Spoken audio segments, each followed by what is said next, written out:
So, hi everyone, we're here today with Peter Allison, Director of Upper Valley Farm to School, Michele Shepard from Reading Elementary, and Mark Gedman, who's the Farm to School coordinator there, Marjie Bish, who's a para-educator at the Hanover Street School in Lebanon, and myself, Kaitlin Haskins, Project Associate with Upper Valley Farm to School. I'm going to turn it over to Peter and he'll tell us a little bit more about the program and bit of history into the mini grants. Hey everyone, I'm really excited about this webinar, the first webinar that Upper Valley Farm School Network has done. We really just want to provide an overview of the Trek to Taste mini grants to give people a sense of how to apply, what their purpose is, and then a couple examples from some of our rockstar schools in Reading and Hanover, New Hampshire, who've participated in the event in the past, and they give you information about how to apply and get more information yourself. So this is going to be the 6th annual Trek to Taste, which is a celebration of local food and local trails at the Marsh-Billing Rockefeller National Historical Park in Woodstock, Vermont. And the event features a celebration of local food all around the property on the trails in different locations, as well as a lot of activities and hiking events. I may be getting some echo there. Are you guys hearing that? Yeah. Yes? Yes. Okay. Um, Not sure how to reduce that, but we'll see. In essence, the mini grants are intended to help support projects conducted by schools to connect kids to their local food system, local farms and food and activities.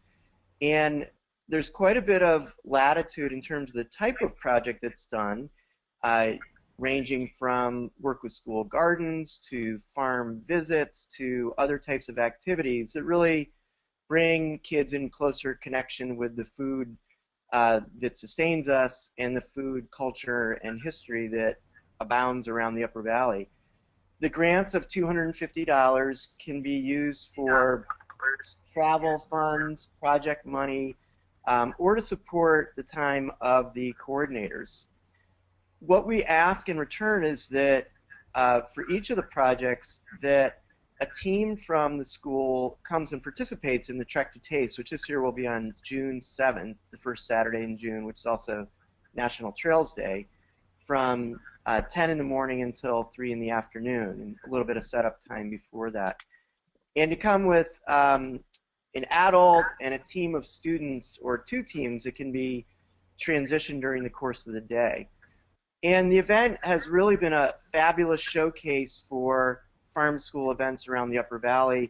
The first year we had a half dozen or so, and it's expanded to 16 different schools who participated last year. This year we have funding for up to 20 different projects by schools in the Upper Valley. The deadline is February 28th, coming up pretty soon. So we'll be looking for your application soon. And what we'd like to do now is turn it over to 2 of the teachers who've been involved in the Trek to Taste in the past. Michele Shepard has been involved every single year since the inception, and Marjie Bish, who got involved for the first time last year. Both of them had really great projects with their students. So let me actually just turn it over now to Michele, who's going to tell you a little bit about some of her projects and what she's got in store for this year. Okay. Well, I teach 3rd and 4th grade, and we are part of my teaching involves Vermont studies, Vermont history, learning about Vermont geography. As 3rd and 4th grade teachers know, it's a huge component of social studies learning. And so what I've tried to do is incorporate the local foods and farm to school theme into the project itself. So it becomes more than just the local food. It becomes a whole learning experience for my students. We've been able to weave science learning into our projects, and there's a lot of collaboration that goes into it for the kids. I think the first year we we learned about dairy cows, and the students visited a local farm where they learned about the life cycle of a cow and pretty much how to care for a cow and what it requires to get the milk that we drink. Then back at the school, they were able to learn about different products that we get from Vermont cows and work with some local milk to make some butter. And they put together a tabletop display showing their learning. And part of their responsibility, and I kind of had this going from the very beginning, was that they are to stay with their project and show it off to the public at the trek, which is in itself a learning experience when you need to demonstrate something or explain how to make something. You need to speak eloquently and clearly about your learning. And so I feel like that experience was really valuable for my students. So we've tried to explore a variety of aspects of local foods and local farms. We did one year we learned about greenhouses and how short the growing season is in Vermont. So we explored a local greenhouse. We grew basil, and the kids made basil crackers, which you can see in the picture there, I think. Yep. Well, back one or two. They used that same basil that they grew in the classroom in their little mini greenhouses to make those crackers. We visited a local greenhouse and saw how they were really grown and like mass produced. Then they were also able to make a dip from those. So you can't get much more local than that. So it was a lot of cooperative work. And so, like I said, every year we try to do something, we try to have a different farm focus. This year we're looking at sheep and the possibility of how sheep have changed the Vermont landscape, which has been significant, both good and bad, historically. We're also looking at sheep products. What do we get from sheep?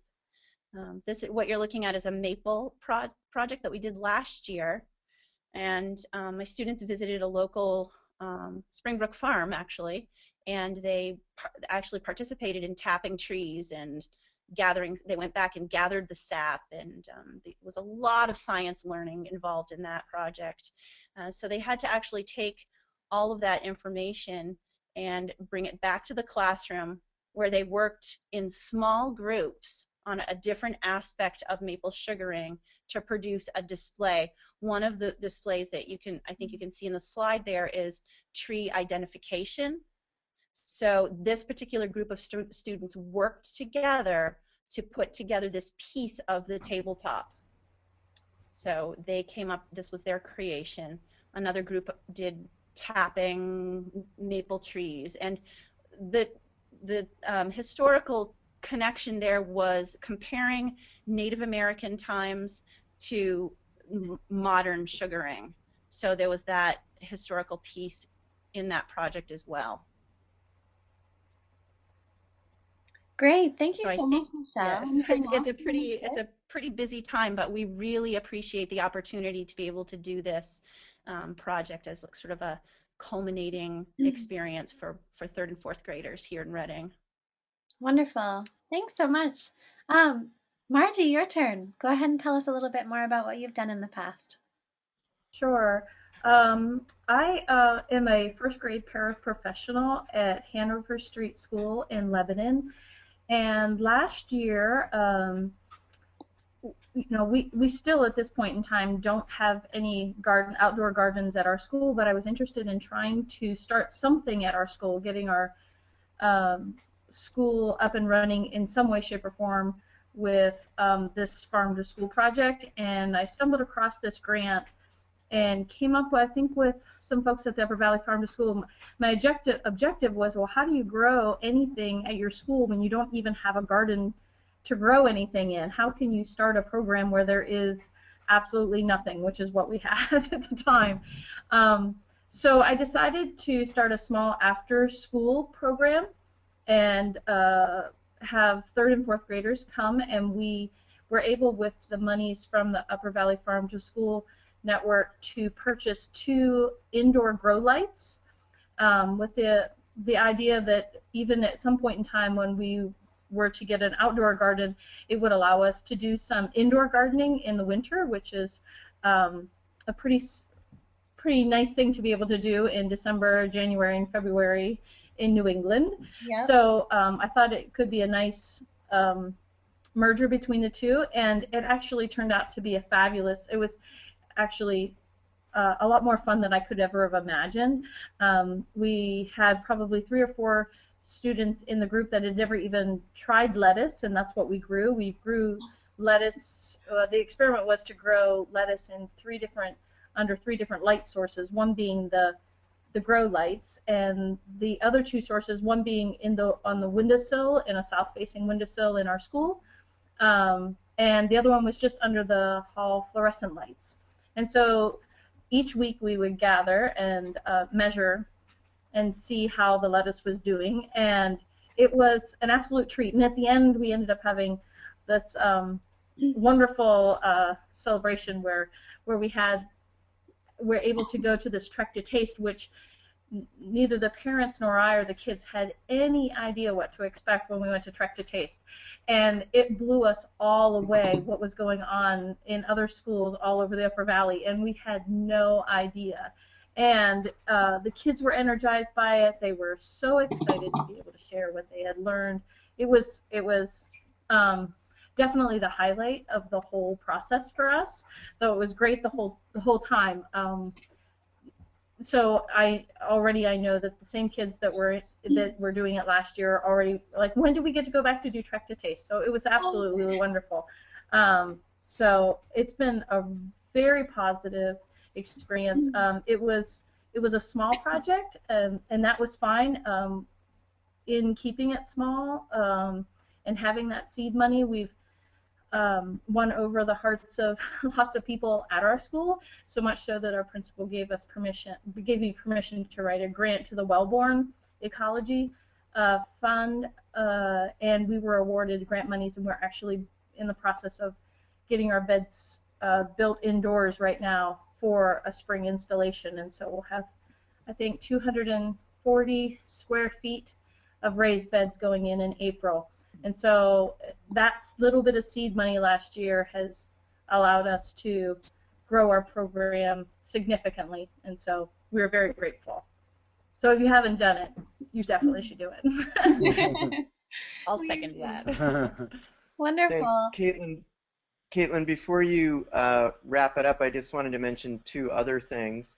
One of which is that one of the things that was most exciting and heartwarming about the project for me was the students in these 2 programs and other programs, in their enthusiasm as presenters and educators to close to 800 adults and families who came by, explaining the ins and outs of the experiment they conducted, or the ins and outs of the science now and historically about maple sugaring, or the other events that featured bread making and cheese making and raising chickens and all sorts of different types of projects. The kids were just completely excited and informed and really engaged with all the people who participated.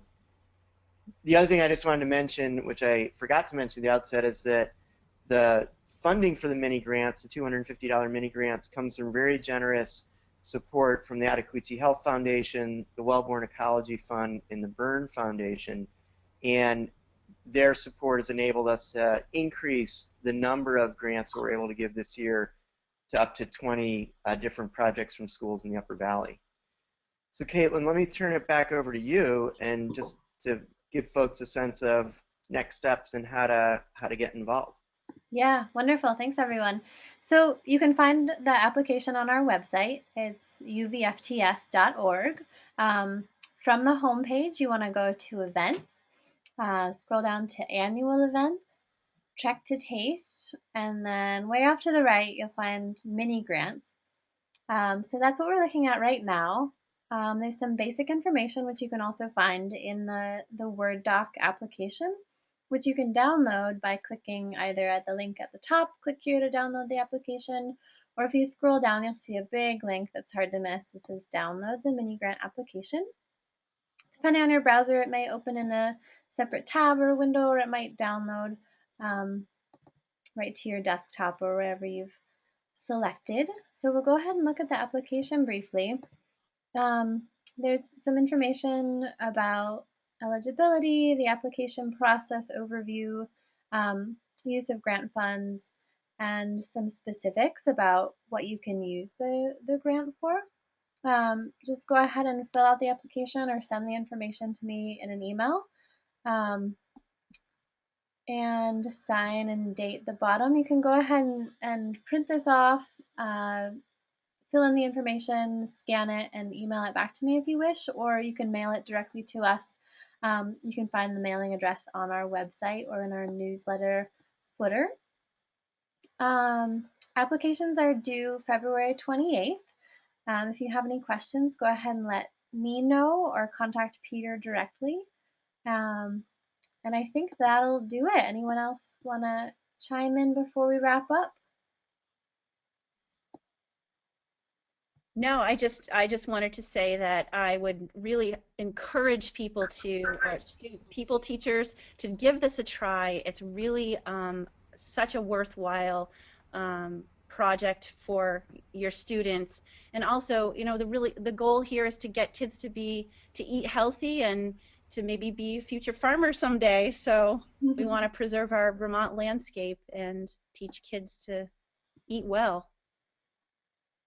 And I would like to encourage the folks in New Hampshire. I think Hanover Street School last year, I was told, was the very first school ever from New Hampshire to apply for the Upper Valley Farm to School mini grant, and we'd like to see some more New Hampshire faces at the track. It would be great to see you. Yeah, we'd like to echo that. Good point, Margie. All right, well, wonderful. Thank you all so much. We'll be posting this online, probably via YouTube, and we'll send out the link. So stay tuned. Thanks. All right, thanks everyone. Thank you. See you soon.